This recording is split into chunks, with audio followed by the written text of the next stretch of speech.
پیرودونکو ته د روښنايي ژمنه د ترخیلو 105 میگاواټه حرارتي دستگاه چالانه شوه. پاور بلاک ای بی سی انجینیر سی پاور بلاک چالان میشه. پاور بلاک آماده است داخل شبکه میشه.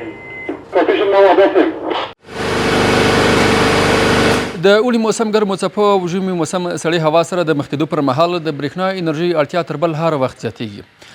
که ساده ووایم د یخنۍ او ګرمۍ په دې څپه کې د یو کور یا کارځای د برېښنا اړتیا څو برابره لوړېږي.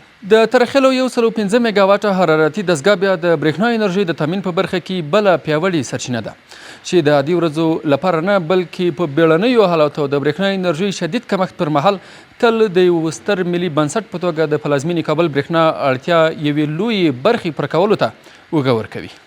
د افغانستان برېښنا شرکت د برېښنا رسونې د سکتور په حیث د اوړي په د ګرم موسم کې په دې تصمیم شو چې د حرارتي دستګاه چالانه کړي او د حرارتي دستګاه د چالانولو په سبب به 80 میگاواټه اضافي برق د ملي شبکه کې اضافه شي. دلته 18 لوی جنراتورونه شته دي چې په ټولیز ډول د 105 میگاواټه برېښنا تولید ظرفیت لري.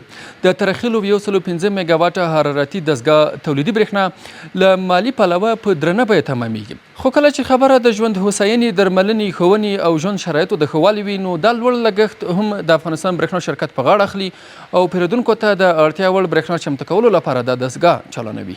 د افغانستان برېښنا شرکت د حرارتي دستګاه د چالانولو سره درون مالی لګښت په غاړه اخلي. دا چې د ولس او د پیرودونکو آسایش او آرامښت موږ ته مهمه دی. دغه درون لګښت موږ په غاړه اخلو. معنا دا چې یو کیلوواټ انرژي د افغانستان برېښنا شرکت ته په 20 افغانۍ تمامیږي. د پلازمینې کابل د برېښنا پارچاویو د مخنیوي په تکل د دې حل لارې سره مل دولتي ادارو ته د لمریزې برېښنا سیستم طرحو پلان، برېښنا عمومي شبکې کې د اضافه باره مزو او ترانسفرمرونو بدلون او نوي کول او د ولایتونو او صنعتي پارکونو برېښنا ویش تنظیم هغه نورې حل لارې دي چې د پیرودونکو د برېښنا اړتیا ته به تر ډېره بریده ځواب ووایي.